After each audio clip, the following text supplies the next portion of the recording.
Tripoli. I'm the Executive Director of the Onondaga Historical Association. We are here on January 30th at University College to take the oral history interview of Dzenan Selimovic for the Onondaga Citizens League Oral History Project. Dzenan, can you tell me, please, what is your country of origin? I was born in former Yugoslavia, particularly Bosnia and Herzegovina. And how old were you when you left that country? I was 15 years old. So you still have some good memories of that time. I want you to talk to me a little bit about your memories of your home country. The first 15 years, it was just amazing. Just seeing my parents, kind of living a life through my parents, and me going through the school, and it was great. I mean, life was good. Parents worked, were happy. Party a lot and work hard. And I was in a school at the time. Everything was great until 1991, when all the political parties started coming up and talking about country separations, and the state's going to separate republics. To be exact, they're going to separate from each other, being independent. And that's where a lot of anger came out, a lot of unhappiness. People just talking about religion, talking about the independence and the war is going to happen. No, it's not going to happen.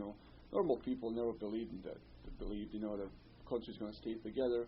It's going to be the same nation as existed before. We're all going to be happy. Everything's going to work great. But then, just suddenly, one state separate himself, the other state separate himself, and the wars began, and people started getting killed. I remember that back in 1992, May 1st, that's where it started in my city, and earlier in April 12th or 13th, a city 40 miles away from mine, massacre is already happening and people being killed. And my parents thought, oh, never it's going to happen here. This is oasis of peace, it's going to be all great, and not even a month later, a couple of bridges blown up, windows, our house windows got blown out, and refugees, flooding the city from neighboring cities and villages, and it was just chaos. It was chaotic, and that's where my kind of life stopped being a kid. Till then, I was a 15-year-old kid. I like to play basketball, spend the entire day outside, and enjoy yourself, until next day you are a grown-up man. I'm tall by stature, by then I was 6 feet tall at 15 years old, and nobody saw you as a kid anymore. They saw you as potential soldier, potential target, or somebody, can come out, in the front lines and fight. And there was a times, where you have to get your stuff together, and you can't think anymore as a kid. You gotta think as an adult, and protect your family, protect everything else. So it was tough. That was the tough times where you suddenly just jump, from adolescence, to adult. And you don't think anymore as a kid, it doesn't matter anymore what kind of clothes you wear, your Nikes, or Adidas, or, you got a nice jeans, this and that. Levi's was famous, it's still famous jeans back in former Yugoslavia. And it didn't matter anymore. What mattered really, you're going to wake up next morning, not being killed, and you're going to have some kind of food, not some fancy good food, any kind of food. That's where it totally changed. Your basic needs just went away. All the rest went away, just the basic needs stayed, and you focus on that. I remember growing up, it was at times, I take my clothes off, and they used to have the sirens. They announce them before the bombings, the bombings ends, air bombings, ground bombings and stuff like that. So I take my clothes off, lay it right next to me, and I remember I used to count, it take me 10-15 seconds to put my clothes on and run in the basement away from the bombings and everything else. And there was a times, you just go to sleep, and you heard the fighting. It's happening not even half a mile away from your house, and you just wish to be asleep to get killed. So you don't feel the pain, you don't feel that. And growing up like that, as a 15-year-old kid, that wasn't life. It wasn't life for anybody like that. It was horrible. And the other hand, there was one of the worst prisons in Bosnia. It was a port, old river port, and there's like 10,000 people slaughtered in a year. Pretty much Serbs slaughtered them, it was a mix of all types of different ethnicities. And that was, again, half a mile away from our house, and you hear the man screaming, and children, and women, and everybody else, who got caught and killed there was a couple of people that hung on one of those cranes, and hanging there for months until their body brought out. So there was a time my parents, my mom particularly, decided, said that, we gotta get out of here. That's why we left. We left 1993. I just want to tell you to cover your watch with your sleeve, because when you hit the table, it will pick up on the. Take care. I'm probably gonna do it again.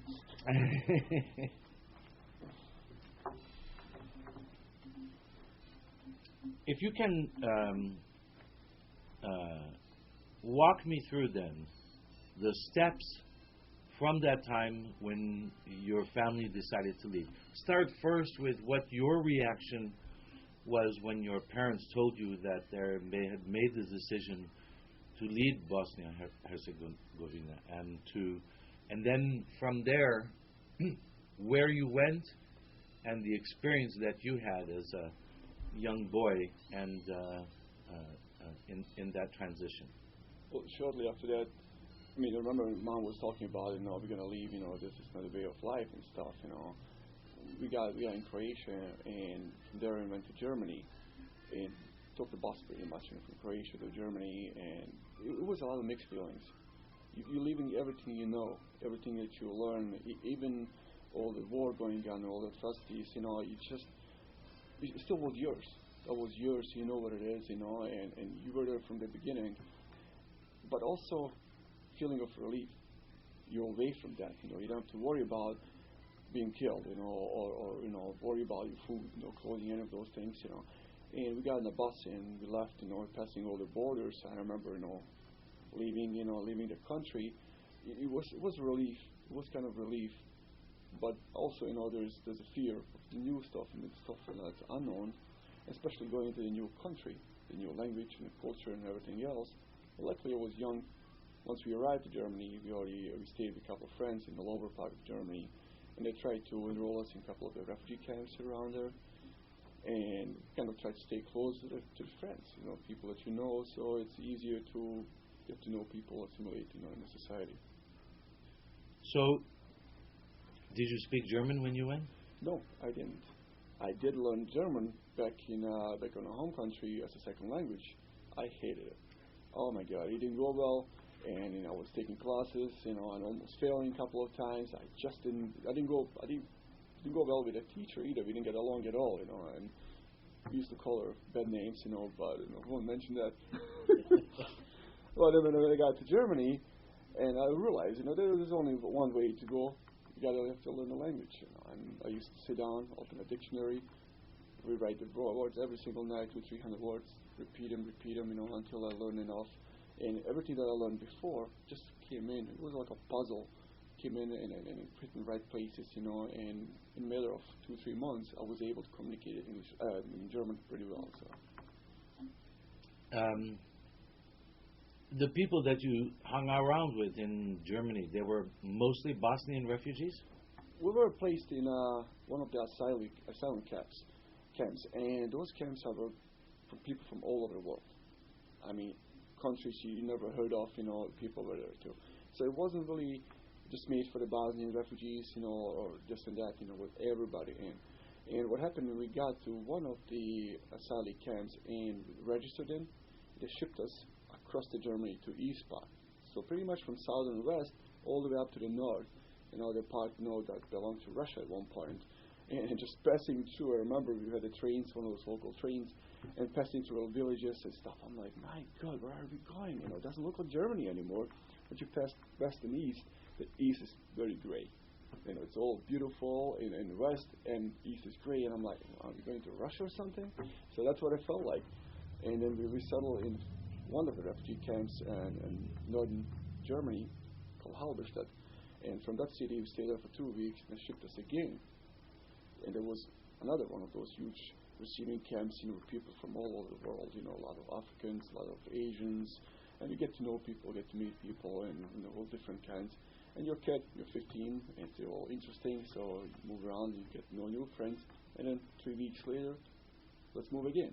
So we moved again to another refugee camp, which was right on the border between East and West Germany. Well, it was United Germany then, but it was right on the border. It was an old military base, kind of ruined down, but it was a huge room. So my mom, my brother, and I, we got to share one room. We had a kitchen. We had to stay in a line, for food and stuff. It was a huge shower, so everybody showers together. So if your mom goes to shower, you stay at the door. You keep the door, kind of guard the door, so nobody else comes in. And a lot of bad things happen in those places too. People from all over the world.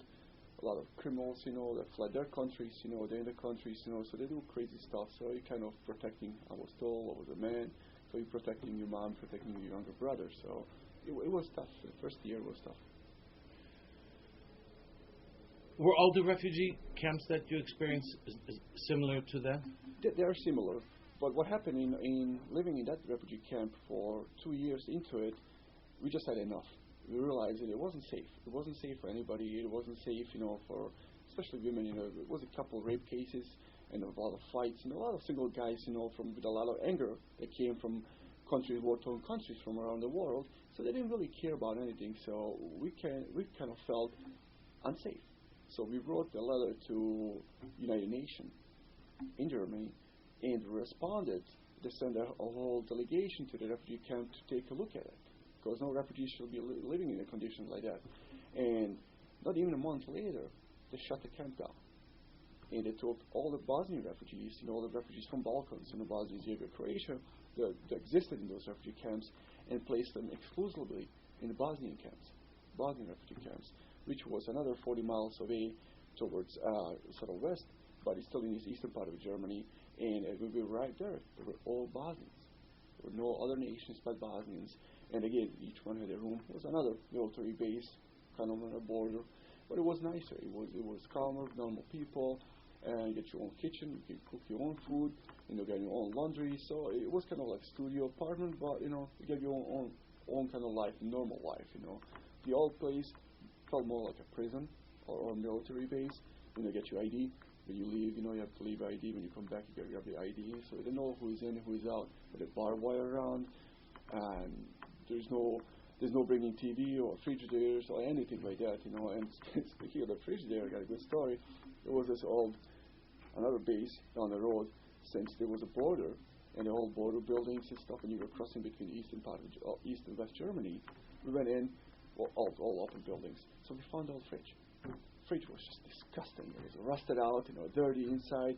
But we needed something, so we did one of those old bikes, and we picked up the bike from the garbage, put it together. We didn't have money to buy grease or anything, so we used the butter. We used the rational butter, some of those old ones. Use the butter, put in bearings, put the bikes together. Once you warm it up, it works well. If it's standing, the butter gets all stale. So we ride the bike down to the old base, pick up the fridge, bring it back, over the bar wire, throw it in. The other guys catch it, bring it up in our room. I stayed with a bunch of single guys, so we had a room size of this room, and there was about 8, 9 of us. So we got the fridge in, cleaned it up nicely, put a couple stickers on it, plugged it in, it worked. It was amazing. We were so happy that we just have the little fridge. So we could keep a soda in it, or to get, sandwich you didn't finish, at a cafeteria, at the eating hall. So you bring it in and put it in the fridge. It was amazing. We had like a best thing in the whole refugee camp. I mean, we lived a life like that. I mean, the simplest thing, but it was amazing, just growing up. There was a stage of me growing, and I also went to school there too. I went to high school, so there was a new experience too. So I had some good memories. I always tend to make good out of bad. I mean, you can find bad in your own house, between 4 walls, but I try to look positive, So it was one of the positive stories. So tell me a little bit about regular life in the refugee camp there. How did you get food? Did people work? And then I want you to talk a little bit about the education that you got when you were there. The first one we were the one, we all lived together.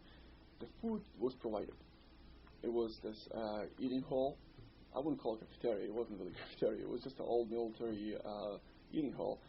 You all come in, stay in a line with 200-300 people. I remember it was capacity of the refugee camp was 1,000 people. There were 5,000 registered in. So it was a lot of money, laundry kind of going through, whoever owned the camp then. But the food was expired food or about to expire, and it was sometimes mold and all kinds of other stuff. And I remember you stay in a line, slap you, some mashed potatoes, give you some food, go. On the weekends you would get a cold cuts or sandwiches and stuff like that, and yogurts or jello. You eat your stuff, leave your tray and leave. That's all, for the day. You get a breakfast and a lunch. Pretty much dinner would be called like a sandwich or something like that. 3 meals a day. And that's about it. And it was all rational. So you don't go back, get extra food. What you get. That's it. And you leave. So it was tough, growing up, a kid who likes to eat, a kid who's 6 feet tall, and in a growing stage, and play the ball all the time, like to eat a lot. So I was never happy. I was never full, So they didn't have a chance. We didn't have a chance to work because they had us at a point, as refugee under asylum status, because they didn't give you asylum, but they called you refugees. So they didn't know. Germany in the beginning didn't know how to classify the refugees from Bosnia until a couple of years later, where they classified them as refugees and they gave them different status. In Germany, as asylum, you have to file an application, and it goes through review and the board, and judges and everything else. If it's accepted, then you get a permanent status, and that's where you get a work visas and everything else, and you can move around. But then you are in the confinement of that camp, that asylum camp or refugee camp. So we couldn't work. We could have gone to school, and that's what we did. The bus used to come, pick us up, go to regular school, German schools. There wasn't classes like German as a second language, like English as a second language here. It was just a straight German language and straight German classes. So if you don't speak the language, you're out of luck. You sit, you listen, and I did. We all did, and it was fine. It was fine. It was tough. Understanding the language, understanding the culture. I mean, just the basic things, math and everything else, biology. You participate, but you don't know what's going on. You're forcing yourself. And learning German language, I used to have headaches for the first few months until that something just clicked suddenly, and you feel like, oh, now I understand what's going on, and I started understanding and responding to the questions, and that's where everything in education started picking up. It was great. I mean, there was the elementary education, pretty much high school, they call it Realschule. So you can do it, but they didn't give you a chance at that time to go in advanced school, the technical schools or colleges or anything like that. You kind of stick to the elementary education, which was the 10 years, at that time. How long have you lived in Syracuse now? 15 years. So you were in Germany for how long? About almost 6 years. Tell me a little bit about when you first found out that you were coming to America and your reaction to that and your family's reaction to that. There was another shock. The war ended in 1995, with the Dayton Peace Agreement was signed, and Bosnia says, we're going to take the refugees back, and they start sending people back. At that time, I also worked for a non-profit agency in Germany, and I was 17, 18 years old, and so I started helping people to take stuff together and organize meetings with embassies and stuff. So we go back to Bosnia. My dad was, why don't we go down and see what's going on? I was afraid. I was really terrified. I just felt like, my heart sunk, when he says, let's go back to Bosnia, see what kind of situation is there. Because I know where we left. And suddenly, that same moment, every memory that I had when I left in 1993 in a block out of myself just came back. And I was terrified, but I'm like, let's go. Let's do it. You can't tell my old man, oh, no, I don't want to do it. No, what he said has to be done, So we packed the car with a few things. Just bought a car with our money we saved, and we drove down to Bosnia. And I remember, we almost ran into one of those landmines. Somebody placed a landmine. The peace agreement was signed in November. We went down in December. So it was still going on, the war still was going on, and people were killing, but it was kind of, hey, it should be peace. So we went down and we realized it was nothing pleasant to go to.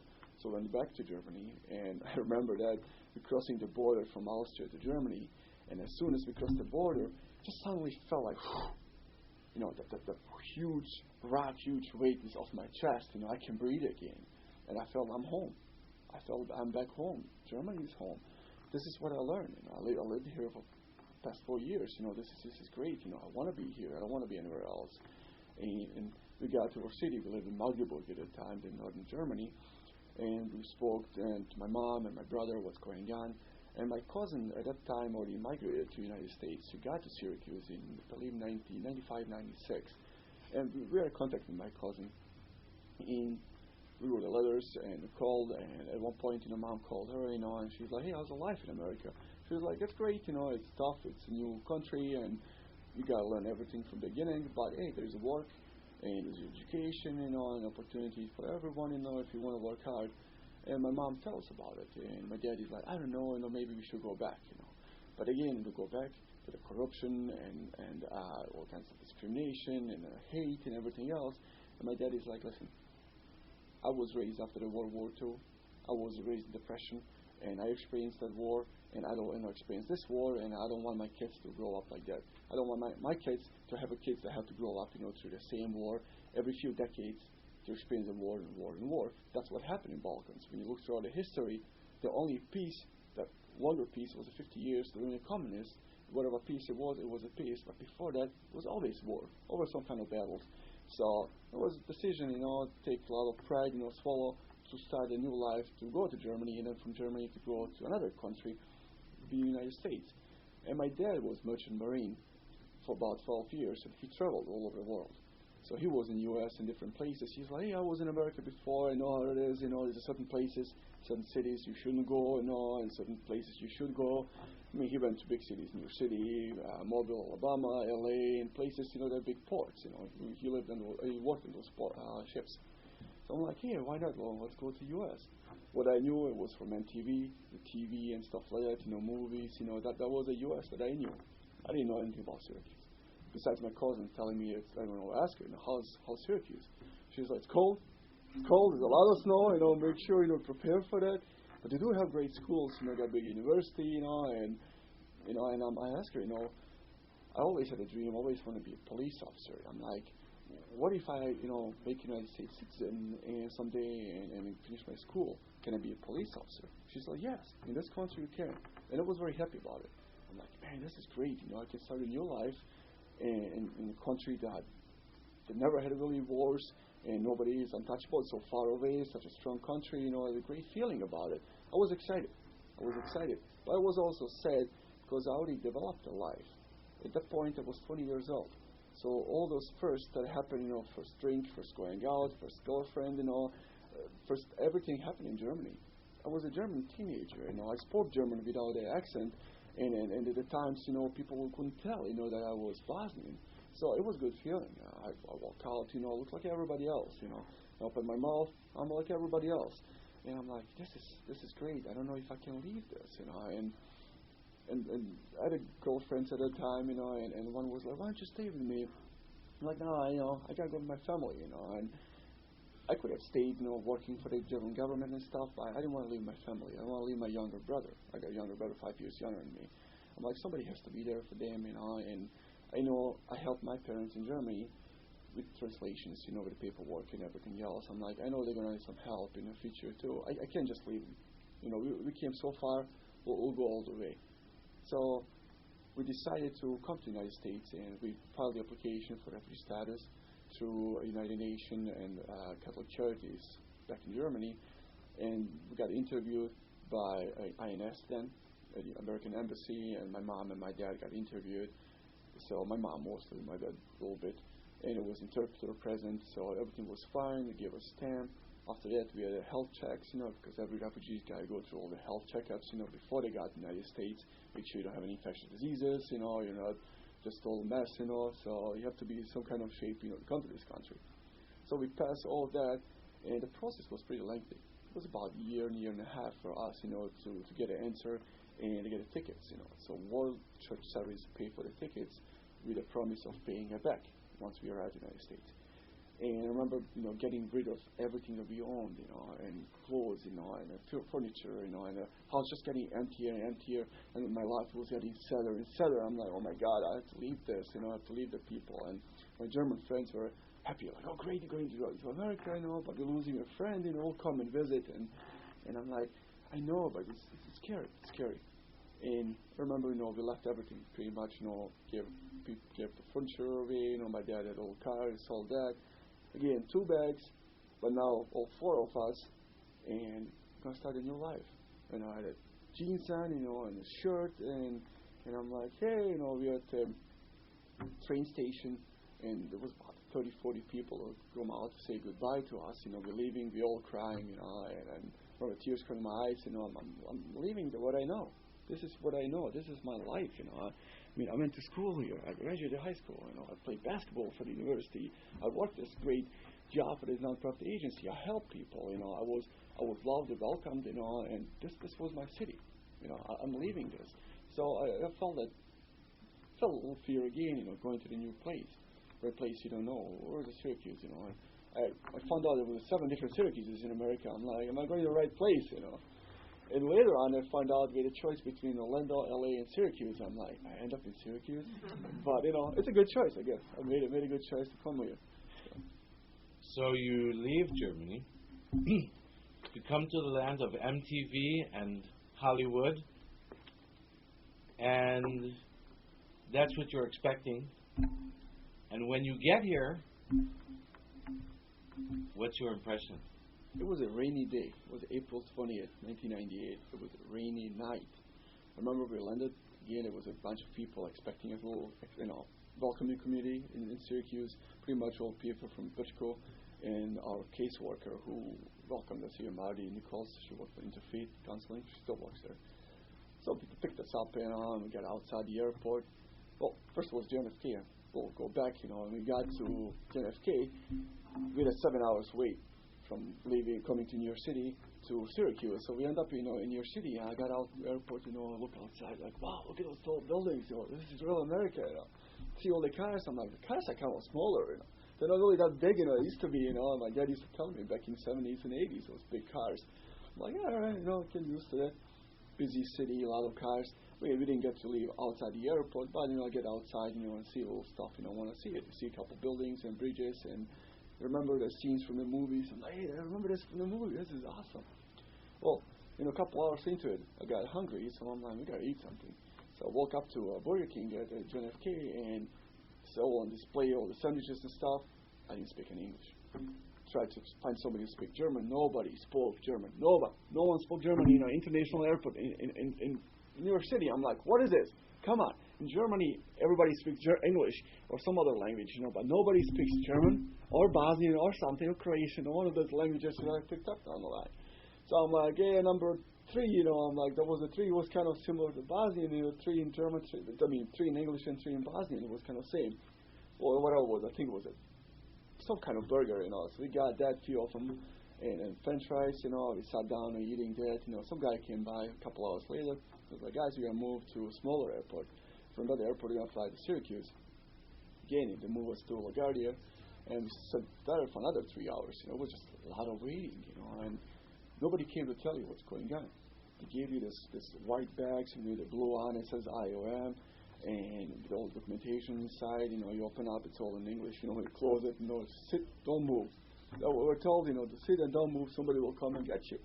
I'm like, who's going to come? Who's going to get us? I'm like, all right. So the guy came, he spoke one of the languages, from a region, got in a bus, LaGuardia, hopped in a plane, end up in Syracuse. That's the welcoming community. So we're driving to Syracuse, and I hopped in this white car. It was a Corsica, Chevy Corsica. I remember that the guy had a car accident, so the right side was all smashed. It's fine, I'm sitting in the front seat and tall. The car was comfy. I never sat in a more comfortable car than that. I felt like one of those lazy chairs, and we had a Mercedes in Germany and all that stuff. I wasn't comfortable with this. I'm like, man, I like this car. It's so comfy. So we're driving, we're getting down 81 southbound. We gotta get the exit of Salina and Culture.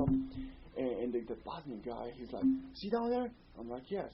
Don't go down there. I'm like, why not? He's like, people getting killed there all the time. And I guess that was the worst year, in homicides in Syracuse. It was like 20-some homicides. People get killed. People shooting at each other. I'm like, oh my God, where did I come? And take me back to the airport. I don't want to be here. He's like, don't worry about it, but don't go down there. I'm like, why? He was like, you'll see. I'm like, whatever. So he got up the exit, take us up to Vincent Apartments, up on Smith Lane, Runny Lane, and all the brick apartments and stuff. It looked nice outside. It was dark. When we got here, it was almost 10 o'clock at night. We walked into the apartment. It was a one sofa with a bunch of flowers on it. And I found the tag was made in 1964. Somebody donated. There was two mattresses on the floor in my room and one mattress in my parents' room. A couple pillows and a couple blankets, and that's it. It was a whole table with 4 chairs, all different kind of chairs. Nothing else was inside. Some food in the fridge. We were happy. My dad is like, "Oh, this is awesome. We got a roof over the head. We have to sleep outside in a tent or something. This is great." I'm like, "All right." I look at the mattress. It was a little, I think it's a urine stain or something on it, but like, oh, that's fine. Just lay something over that. Put a paper. Cover yourself. We can sleep. So it was interesting. It was kind of shock. That was my first thing. The guy just scared the living hell out of me. Just getting off the airport. And I remember next morning, April 21st, and waking up, and I wake up. I'm up, and I'm slowly looking out the window to see what's outside. Because underneath the highway, that's where my building was, and I'm like, am I going to get shot? Just look slowly, so just make sure nobody comes out with a rifle or something. And, got out of the apartment, my dad and my brother and I, we just decided to take a walk. So we walked about a couple miles. We went down with people getting killed, we didn't get killed. Walked around, because I always like to challenge them. I'm like, what? No, I'm going to go down there. I want to see, what's happening now. It's so scary, on the South Carolina. It was the first impression. So, after a few days, you begin to get your bearings in Syracuse.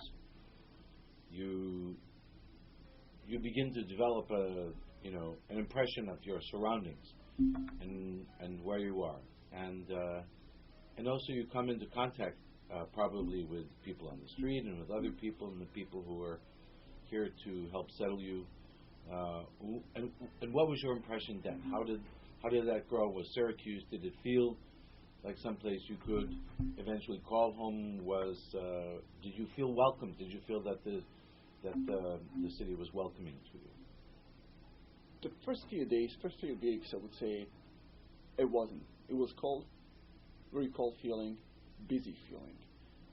Nobody had time for anything, including the Bosnian community already lived in Syracuse. Everybody works and worked long hours, including my family and my cousins. She just gave birth to the kid. And she couldn't help us much, she couldn't move around. Her husband was great, he'd take us to grocery shoppings and stuff, but he was busy too. And I just didn't feel well. I didn't know the language. I didn't have a car at the time, transportation.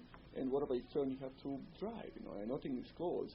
I mean, I can walk a few miles, with a lot of groceries, but they tell you that don't walk, Leave people, get a ride, By asking people, begging people for rides, it was pain. So it was difficult. It was times, we go to the social services, to sign us up, for food stamps, since every refugee said those, and go in and a bunch of people waiting. You felt kind of, robbed of stuff you had before. Because I had a nice life, you build in Germany, and just fall down again to nothing, and live, from handouts, and wait for the people to help you with, transporting or translating for you.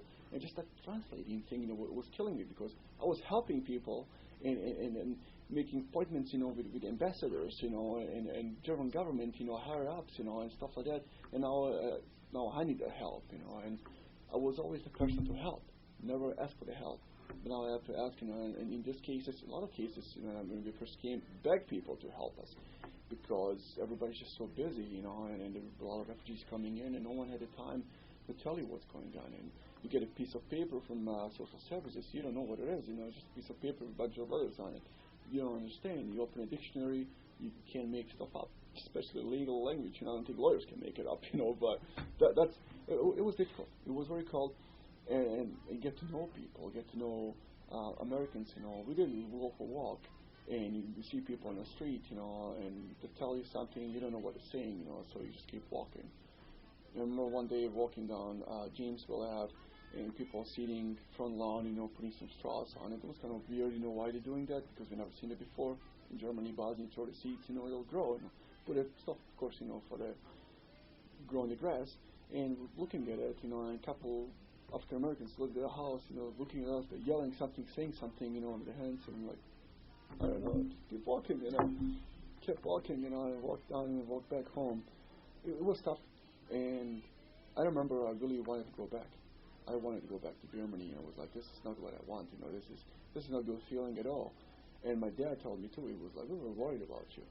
We were worried you're going to fall in some kind of depression, or something. We thought about sending you back to Germany, and since I was able to go back, but once slowly, I started picking stuff up, and I realized I just have to, stop with this, and I have to, get myself back on feet, start learning the language, start learning the English, and same thing, I got the dictionary, start writing the words down, repeating them. It also helped. I was enrolled in English as second language at the Refugee Assistance Program, Park Street, and I was taking classes there.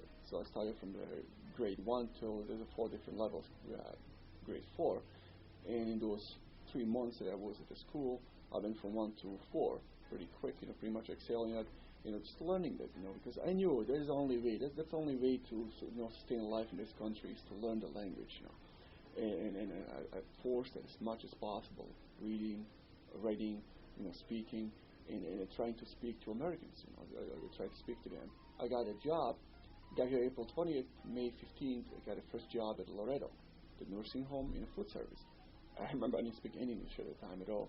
They put me on loading, unloading dishes, cleaning those trays, stuff in all nursing home, and that was an awesome opportunity.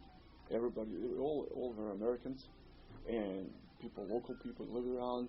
So I started communicating with them.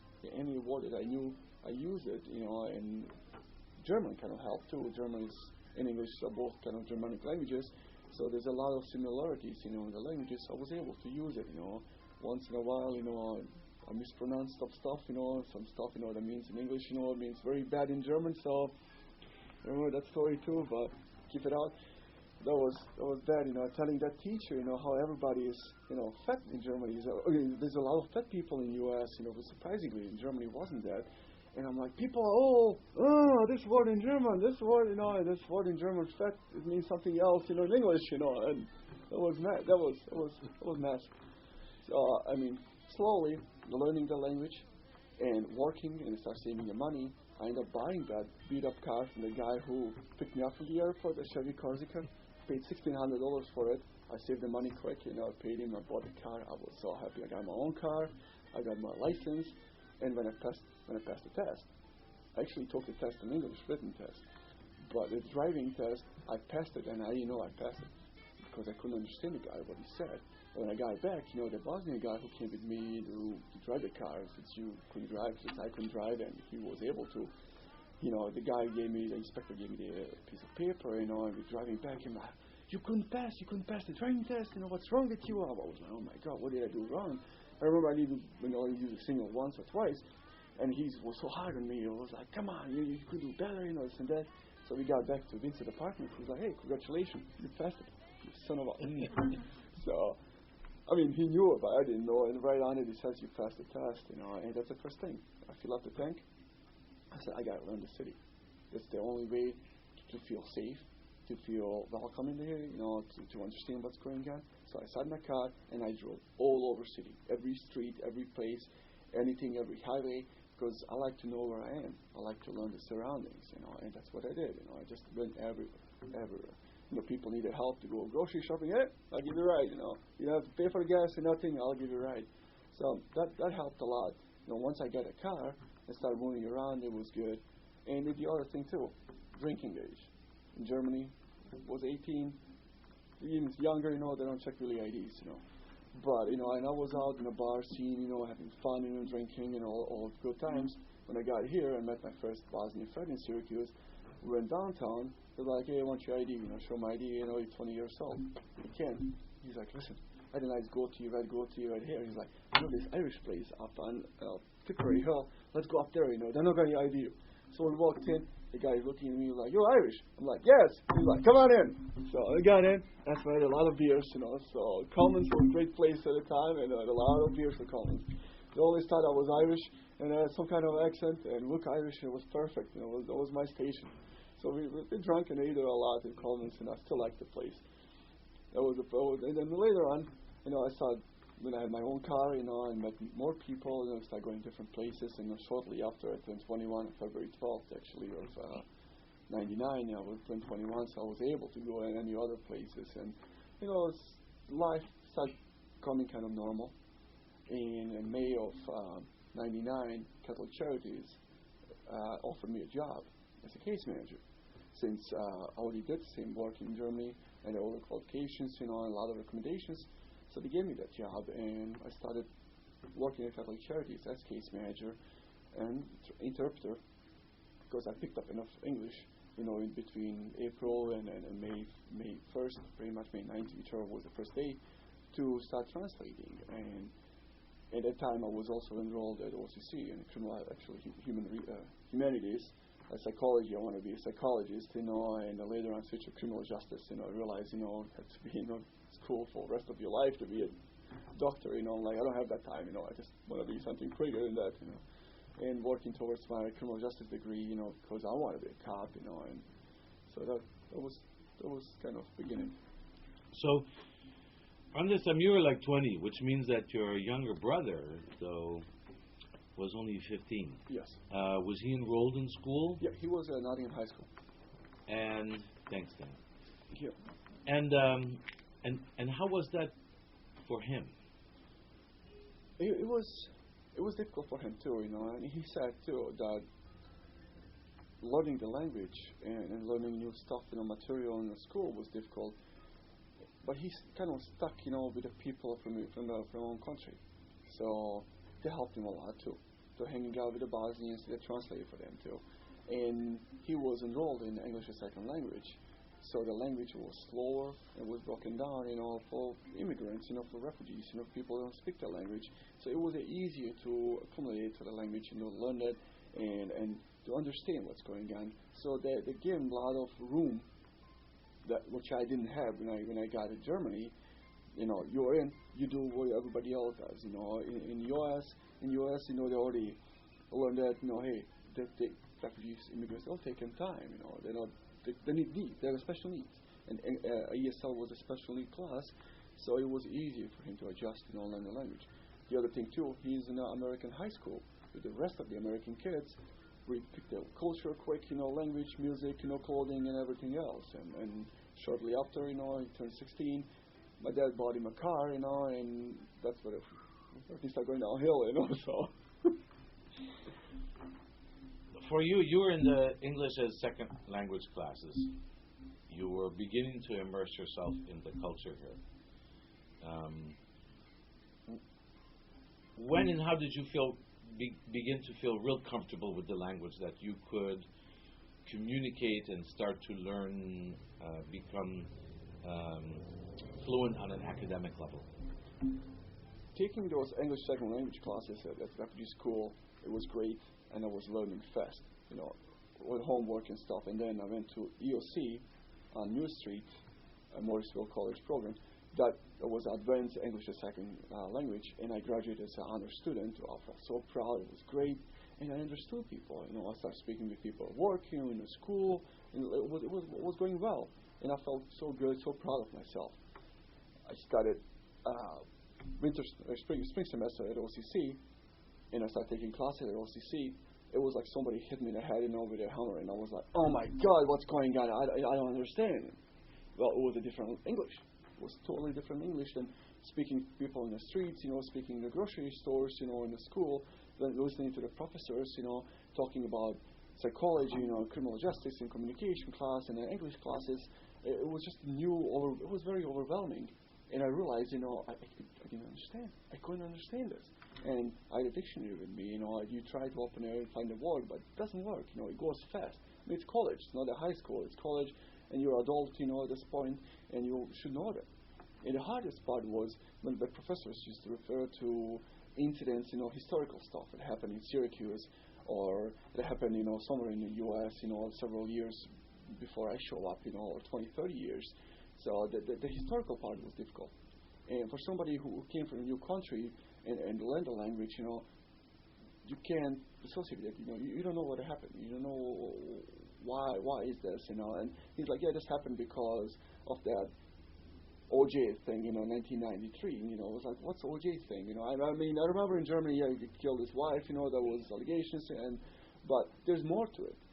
Like in criminal justice classes, a lot of criminal justice that I took. there's a lot of laws are based on history events, on our previous case laws, and I didn't know that. I couldn't do it. So I have to do the extra work, study those case laws, and study the history, what led to it, and why this stuff happened to understand it.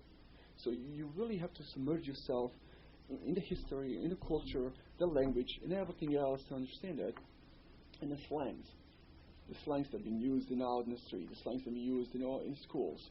That was another difficult thing. There's no slang dictionary. There's no street dictionary, And the whole those stuff, that's a whole new language that's thrown on top of that you already learned, and you thought you know something. So that first semester was rough, So pretty much I had to see every C in every class across the board. Every C. So since I like the psychology, so I took psychology again over the next semester. So I had an A. I was on Dean's List for like 3 semesters. But I remember it was at 98, 2000, late 2000, I started understanding songs. Every song that was playing on the radio and the CDs and stuff, I started understanding the words. And a lot of English songs that I liked back in Germany, I didn't understand, but I liked the melody, I liked the music, whatever it was. I'm like, oh my God, I was listening to this, this is just stupid, And that was the time, when I realized, oh, I understand the language. That's the language, that I started understanding, and what's going on, what they're singing, And I realized every time it was the same thing back in Germany when I was understanding German songs. There was a time I was pretty much comfortable with the language, comfortable using it, and comfortable engaging myself in conversations with anyone. So we're going to advance now about 15 years to your life in Syracuse. And if you can tell me a bit about what your life is like now in Syracuse. Now it's great. If it was better, it would be good. Life is great now. I really like it. I got a family. I got married 7 years ago. I got 3 kids, beautiful kids. And they're amazing. And coming home to them, you walk in the door and they're like, Daddy! Actually, they call me E. Because my 2-year-old couldn't pronounce to say Daddy, say E. So my 1-year-old is calling me E too. So like, E! They run to you with open hands, and I love it. It's the best feeling in the world. And I married a local girl too. She's from Syracuse, born and raised in Syracuse on the north side. And life is good now. I can't complain. I own a house, and I got a couple cars, living that American dream. And I got a great job and a great family. So it's great now. When I'm looking back, 15 years, a lot of things happened over the past 15 years. There was a lot of ups and downs, and there was a times I go up, and I fall on the ground. I always remember myself. Hey, get up, dust yourself off, and go on. Think positive. And work hard. Stay out of trouble. Have your dream, have your goal. Always have a goal. Always wanted to, make myself better. Excel in everything that I do. Even when I work at Loretto, I want to be the best dishwasher. And just to show that I want to do the hard work. And my mom was like that too always. My dad was too. Hardworking people. They always tell work as hard as you can. Do the best. Show the best side of you. So don't be lazy. Don't cut corners. Don't do stuff that will make you look bad.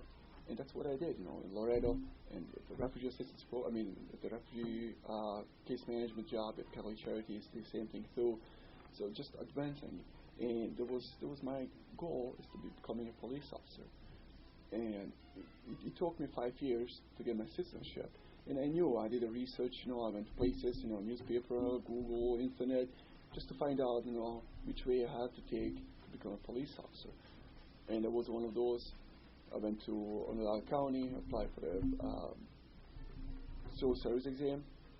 I took the exam as soon as I was eligible to. So in 2003, I got my citizenship. In December of 2003, I took my first exam, police exam. And it was tough again. Those exams are very tough, and memories and everything else, understanding everything and a lot of grammar.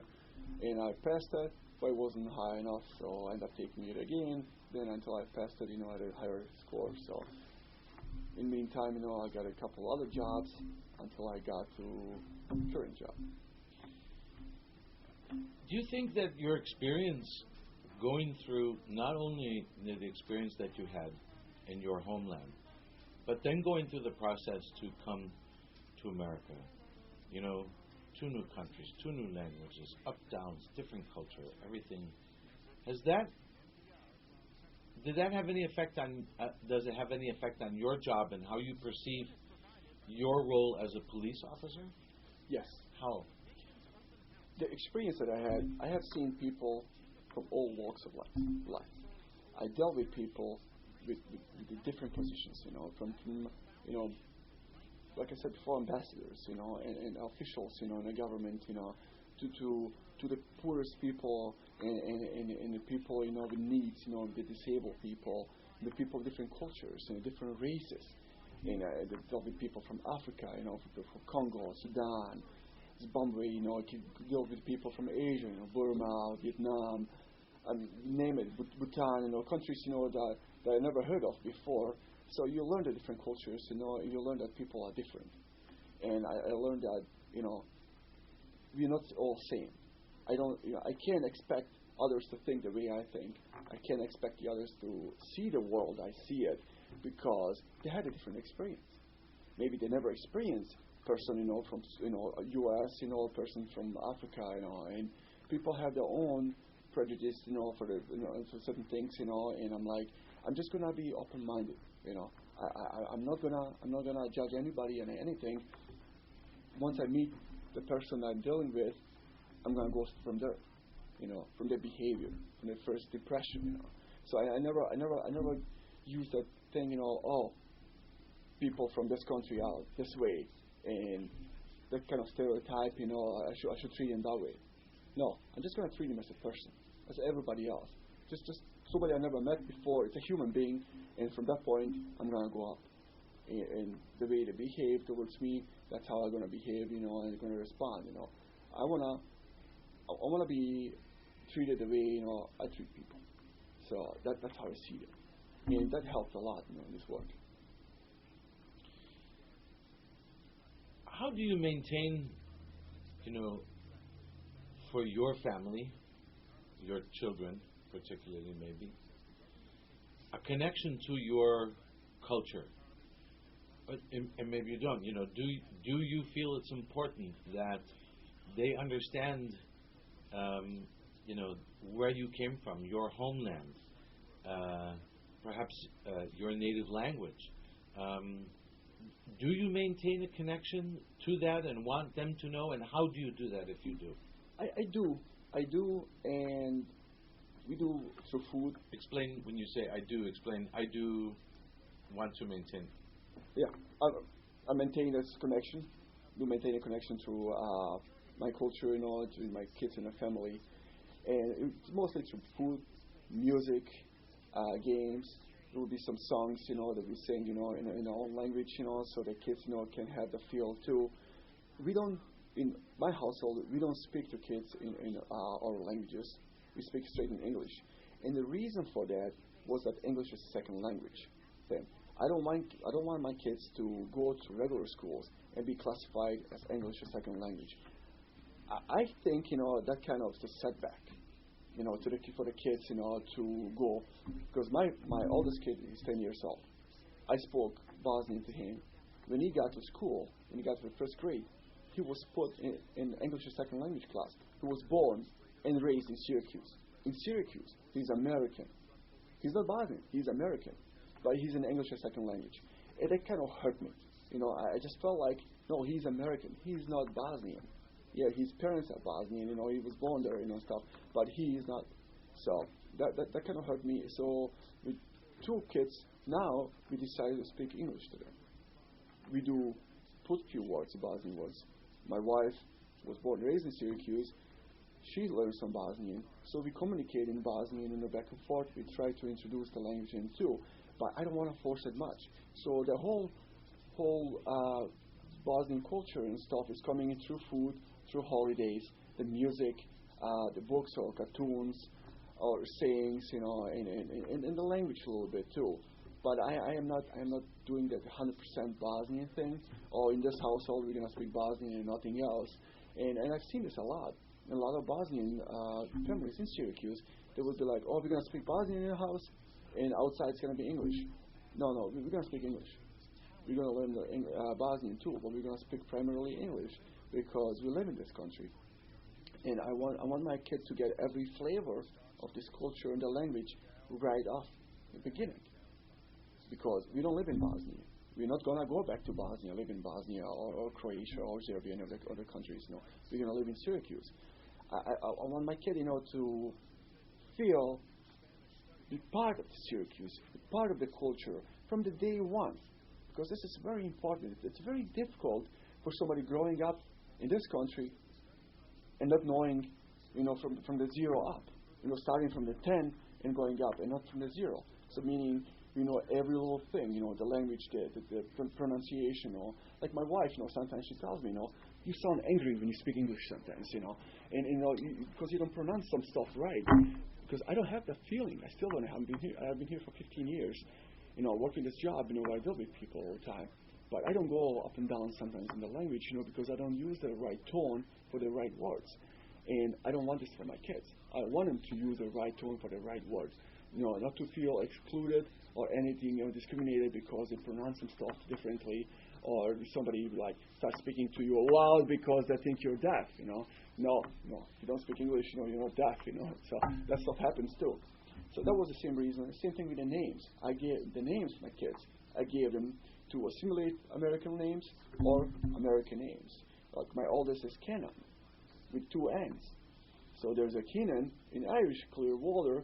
There's a Kenan in Bosnian language, K-E-N-A-N, and there's a K-E-N-N-A-N. This is what I gave to my oldest one. Axel is my second one, and it's a German name.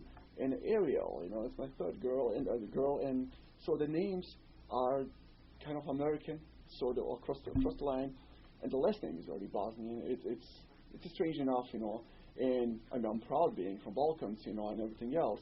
But I want them to have the opportunity like everybody else, so they don't have to fight for it in the beginning. So just kind of have normal life, and a normal feeling. One question, then we'll change the tape. How do you feel about yourself? How do you characterize yourself now, from a nationality perspective? Nationality? I'm American, and I feel very much American. I can't say that somebody did some harm to me not to feel American. I originated from Balkans, originated from Bosnia, former Yugoslavia. My dad always said he was Yugoslavian, see, that's what he believed in, but it fell apart. I enjoy the food, Bosnian food. I enjoy the Bosnian music too, although I'm not listening as much as I maybe should, but I feel American with a Bosnian descent. So